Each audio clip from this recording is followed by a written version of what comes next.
Salut chers auditeurs, salut chères auditrices, bienvenue dans Sans Algo, le podcast qui vous en fait découvrir d'autres. Je suis Mathilde Mélin, journaliste pour Slate.fr et dénicheuse de podcasts sur les internets. Est-ce que ça vous arrive d'écouter une chanson que vous connaissez par cœur et d'un seul coup de remarquer qu'il y a un instrument auquel vous n'aviez jamais fait gaffe ? Ou alors de découvrir un morceau et de vous demander pourquoi celui-là en particulier vous reste dans la tête toute la journée. Si vous vous êtes déjà posé ces questions, j'ai le podcast qu'il vous faut. Ça s'appelle Tracker, T-R-A-C-K-E accent aigu, comme une track, une piste son quoi.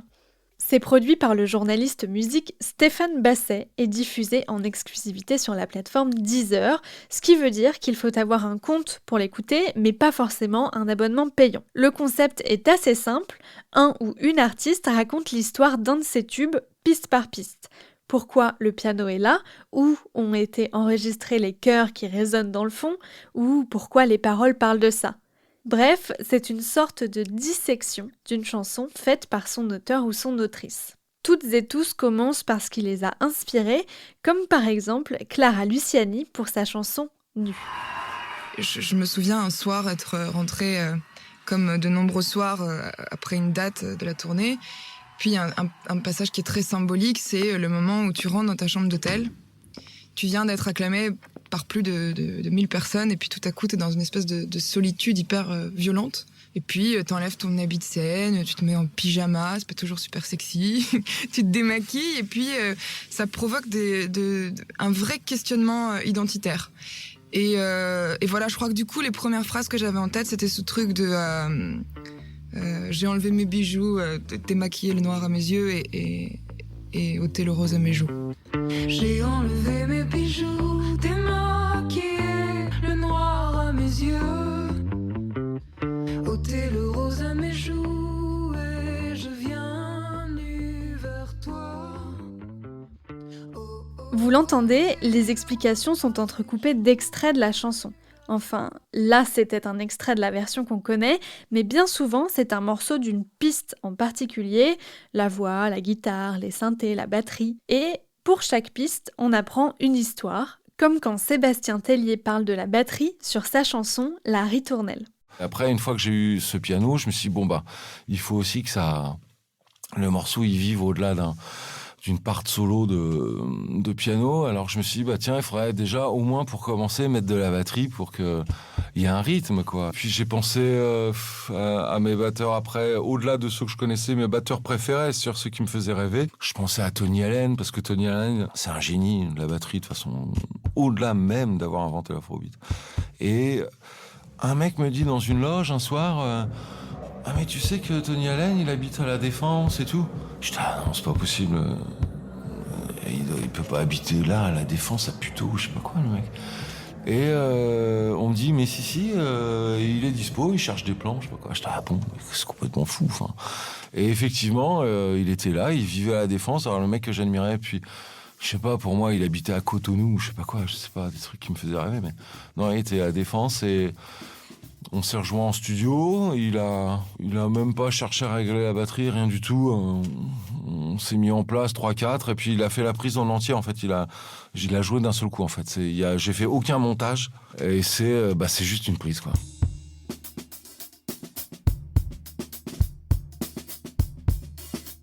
Tracker, c'est pas seulement une analyse technique, piste par piste, de ce qui compose une grande chanson. C'est surtout un enchaînement d'anecdotes et d'histoires qui aident à comprendre pourquoi cette chanson-là en particulier fonctionne. On entre un peu dans l'arrière-cuisine, quoi. Et même si ce sont des musiciens qui s'adressent à un pro de la musique, nous, auditeurs, on n'est jamais largués, même quand on n'a pas de notion de solfège ou quand on ne sait pas ce qu'est l'instrument dont l'artiste parle, par exemple. Ça, c'est grâce au montage hyper dynamique et fluide à la fois que fait Stéphane Basset. Dès que l'artiste parle d'un truc, hop, on l'entend, mais c'est souvent subtil sous la voix par exemple. Je trouve le processus assez chouette parce qu'on n'a pas l'habitude d'étudier un morceau de musique en le disséquant comme ça. Ça permet de voir qu'une chanson, c'est une sorte de millefeuille de couches sonores qui se superposent pour composer un tout qui reste en mémoire. Il y a même des pistes qu'on n'entend pas consciemment, mais qui sont là, comme dans cet épisode avec le musicien Mid qui parle de sa chanson The Sun. Une boîte à rythme de rap, quelque chose de très très contemporain, parce qu'il me fallait la puissance. Ah oui, et il y a une piste qu'on a oubliée évidemment, on a oublié d'en parler, c'est les oiseaux. Il y a des oiseaux pendant tout le morceau qu'on n'entend quasiment pas. Je sais pas si tu les as quelque part. Ça, c'est des oiseaux que j'avais enregistrés à l'iPhone il y a un petit moment, et je trouvais ça assez fun d'avoir ça. Et de mélanger les médias, moi j'aime bien. En fait, ces oiseaux, je les ai gardés sur pas mal de morceaux de mon album 4 ans plus tard. C'était ma petite piste d'oiseaux.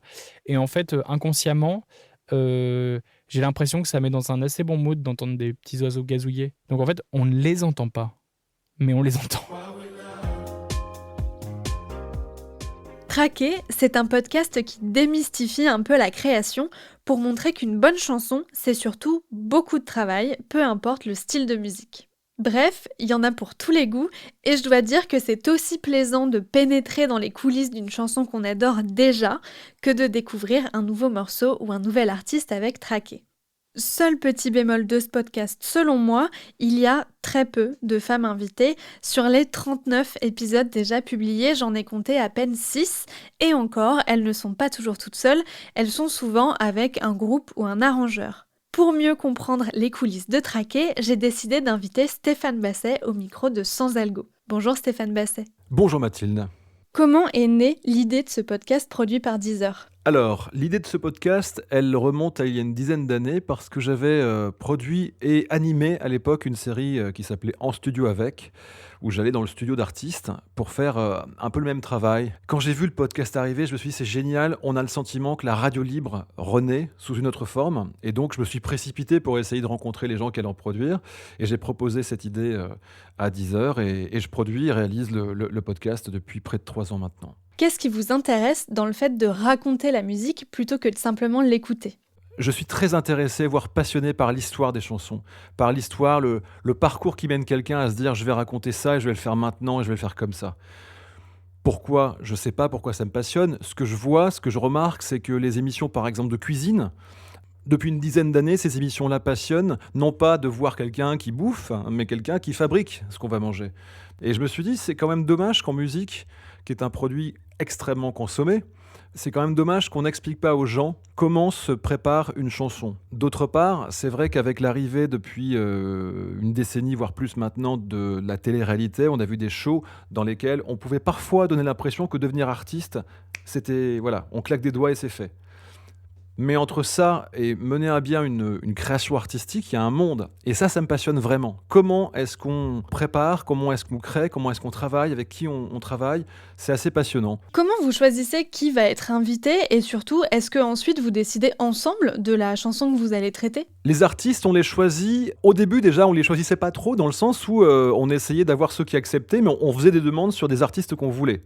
Avec le temps, il semblerait que la marque Traqué sur Deezer commence à interpeller les artistes. On a un peu moins de difficultés à les avoir, mais on y reviendra, je crois. C'est un exercice qui est compliqué. Et donc, il y a des artistes qui peut-être encore se disent « j'ai pas très envie que vous entriez dans l'arrière-cuisine pour voir comment je bosse ». Donc, on les choisit en fonction de leur processus de travail. Et puis le titre, sur l'intérêt qu'il peut avoir par rapport à sa création, à son processus. Mais c'est vraiment... le choix du titre, il se fait vraiment sur l'intérêt qu'il peut avoir à être décomposé. Comment ça se déroule une interview traquée et comment vous passez d'une interview à votre podcast avec les pistes qui répondent au récit ?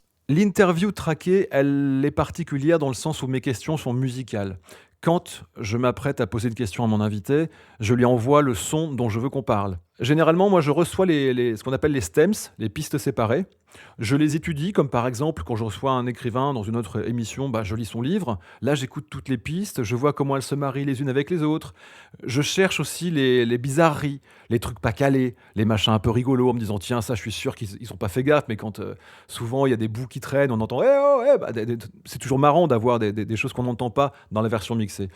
Ensuite, je vais en studio et j'ai préparé mes questions. Je fais l'enregistrement dans lequel je ne vais conserver que la partie interview de l'artiste. Mes questions, elles sont dégagées. Ensuite, je récupère sa piste à lui, je la colle sur ma timeline où il y a déjà tous les autres instruments, donc une vingtaine de pistes. La 21e, c'est l'invité. Et en fonction, je construis. Alors, c'est un vrai puzzle, hein, pour ne pas dire un vrai bordel. Parce que c'est pas évident, il y a beaucoup de monde sur la plupart des chansons qu'on traite. Donc, voilà. Mais c'est passionnant, voilà. Sur les 39 épisodes déjà publiés, j'ai compté que 6 femmes. Comment ça se fait? Parce que c'est plus difficile d'arriver à convaincre les artistes féminines de faire le programme. Et puis, il y a une réalité aussi, c'est qu'il y a moins d'artistes féminines, tout simplement. Je lisais, en préparant notre rendez-vous, sur une étude menée en 2019 aux USA, sur les 800 plus grandes chansons des charts, il n'y a que 21% de femmes. Et ça va à 7% sur les groupes. Ce qui veut dire qu'il y a incontestablement un problème là-dessus. D'autre part, c'est quand même à noter, on a invité la plupart des artistes féminines qui sont en vogue en ce moment. Je ne vais pas les citer parce que ce serait pas très correct de ma part, mais bon, vous imaginez bien qui on a sollicité. Je ne sais pas, est-ce que c'est l'aspect technique qui peut être rebutant? Est-ce que l'idée de parler de ce qui se passe en cuisine non, je vois pas très bien pourquoi elle serait plus gênée, entre guillemets, d'en parler qu'un artiste masculin. Je fais pas partie de ces gens qui pensent qu'il y a une différence là-dessus. Donc, on est le reflet, malheureusement, de la réalité. Quand on regarde le marché de la musique aujourd'hui, il y a beaucoup plus d'artistes masculins que féminins, et je le répète, je le déplore. Mais c'est pas faute d'essayer, et on va essayer de rectifier le tir pour la suite, mais on essaie, et c'est plus compliqué. La plupart des chansons que vous avez choisi de traiter dans Traqué sont déjà des tubes, donc les artistes ne viennent pas chez vous pour faire leur promo à proprement parler. Est-ce que c'est l'un de vos critères que la chanson soit déjà très connue, ou est-ce que vous vous autorisez à mettre parfois des chansons un peu plus confidentielles ou un peu plus récentes? On a fait quelques chansons plus récentes, mais c'est vrai que si vous connaissez la balade de Jim et que d'un coup je vous fais entrer dans la chanson, vous allez l'écouter de manière tout à fait différente ensuite. Si vous découvrez une chanson par le biais de Traqué, l'émotion sera beaucoup moins présente et l'efficacité en sera que moins forte également. Donc moi, je privilégie les gold, comme on dit. Maintenant, c'est vrai que dans les maisons de disques, quand on leur dit est-ce qu'on pourrait avoir cet artiste pour qu'il vienne nous parler de telle vieille chanson, lui il nous dit oui, dis donc, il vient de sortir un album avec un titre, ce serait bien qu'on le fasse. Donc ce sont des discussions à mener avec l'artiste et la maison de disques. Mais à titre personnel, mais je pense que je ne suis pas le seul. Et en toute logique, on est plus à même d'être intéressé par écouter Déjeuner en paix, Bouge de là ou La balade de Jim que le dernier titre de tel artiste. Ça me semble moins être le propos. Mais parfois, on le fait quand même. C'est un podcast que vous faites pour une plateforme musicale, donc Deezer. Est-ce que c'est parce que vous n'auriez pas pu le faire ailleurs, tout simplement pour une question de droit des musiques que vous diffusez en entier dans vos épisodes? Les droits, quand il faut les payer, on les paie, tout simplement. Avant l'enregistrement, on discute avec la maison de disque, les ayants droit, éditeurs et consorts. Et voilà. Et malheureusement, il nous arrivait de ne pas pouvoir faire le podcast aussi parce qu'on nous demandait des droits qui étaient assez importants. J'entends bien, sans cette chanson, il n'y a pas à Traquer.